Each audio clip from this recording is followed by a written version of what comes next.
Tu es à genoux dans la boue, les mains liées derrière le dos. La lame de la guillotine brille au-dessus de ta tête. 3 mois plus tôt, tu étais un espion britannique infiltré à Paris. Maintenant, tu es un traître condamné. Voici comment tu en es arrivé là. Londres t'a recruté en janvier 1793. Tu parles français sans accent. Ta mère était parisienne. Le Foreign Office veut quelqu'un dans la capitale française pour observer la Révolution, identifier les menaces, transmettre des renseignements. Ils te promettent 200 livres par mois.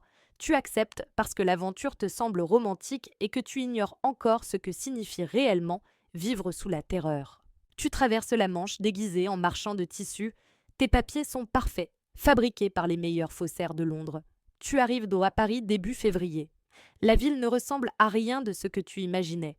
Les rues sentent la peur et le sang séché. Des têtes pourrissent sur des pics au coin des boulevards. Les gens chuchotent dans les cafés, regardent par-dessus leur épaule avant de parler. Dire le mauvais mot au mauvais moment te conduit droit à l'échafaud. Tu loues une chambre dans le Marais sous le nom de Jean Mercier.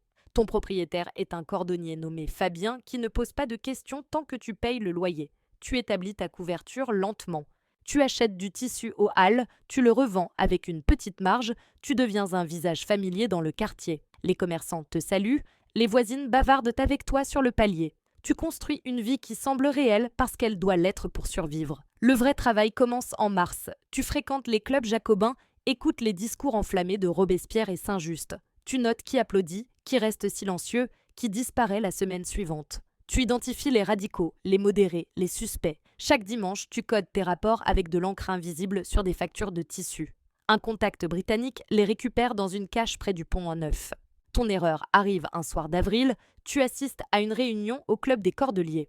Un homme nommé Danton prononce un discours contre les excès de la terreur. Tu le notes mentalement, détail important pour Londres. Mais tu ne remarques pas la femme assise 3 rangées derrière toi. Elle s'appelle Margot. Elle travaille pour le comité de sûreté générale. Elle t'observe depuis 2 semaines. Margot te suit après la réunion. Elle ne t'arrête pas.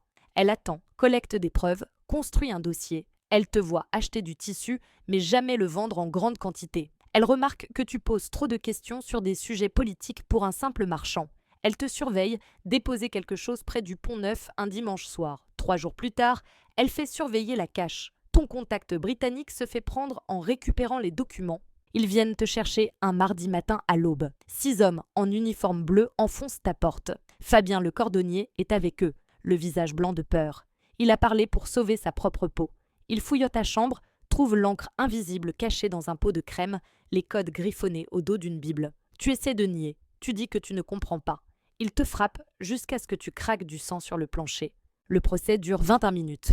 Tu comparais devant le tribunal révolutionnaire dans une salle bondée qui sent la sueur et la haine. Le président lit les accusations sans te regarder. Espionnage pour une puissance étrangère. Trahison envers la République. La foule hurle des insultes. Quelqu'un te jette un fruit pourri qui explose contre ta tempe.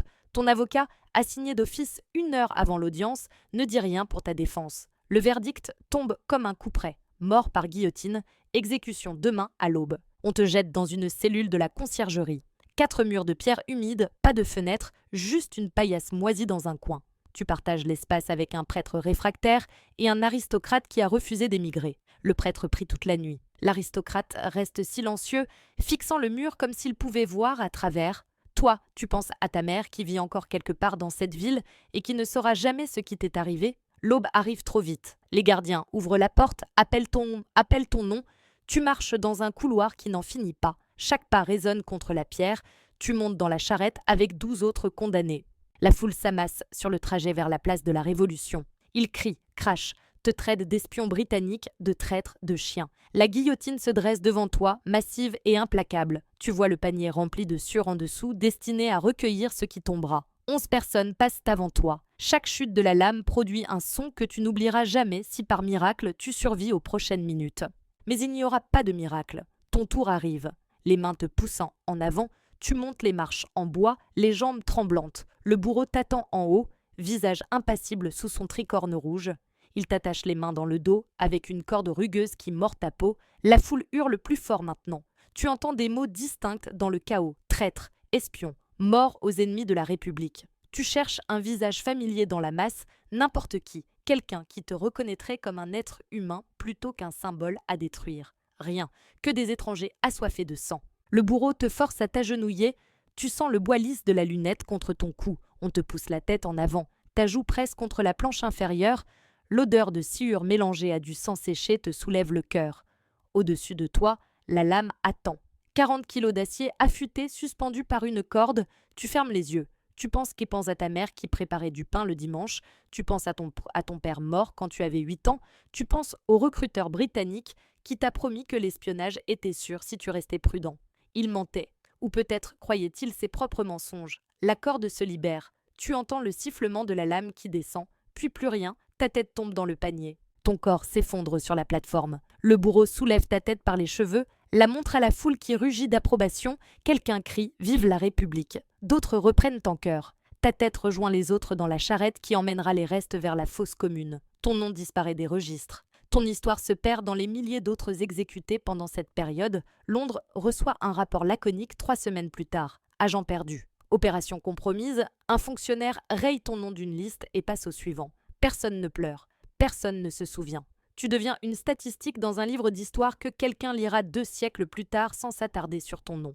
Voilà ce qui arrive quand tu joues à l'espion et perds. Pas de gloire, pas d'honneur, juste une mort rapide devant une foule qui t'oublie avant que ton sang ne sèche sur la plateforme.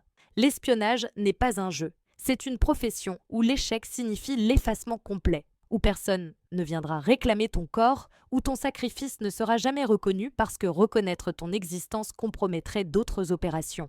Tu pensais servir une cause plus grande que toi. En réalité, tu servais des hommes assis dans des bureaux confortables à Londres qui calculent les pertes acceptables et décident que tu en fais partie. Ils ont 10 autres agents prêts à prendre ta place avant même que ta tête ne touche le panier. Le club des cordeliers continue ses réunions. Danton finira lui aussi sous la guillotine quelques mois plus tard, victime des mêmes purges qu'il a contribué à créer. Margot, celle qui t'a traqué, sera elle-même arrêtée 2 ans après pour tiédeur révolutionnaire. Elle montera les mêmes marches, sentira le même bois contre son cou, entendra le même sifflement. Le système dévore tout le monde, Fabien le cordonnier survit à la Révolution et meurt paisiblement dans son lit à 68 ans. Il ne repense jamais à toi. L'histoire retient les grands noms. Robespierre, Danton, Marat.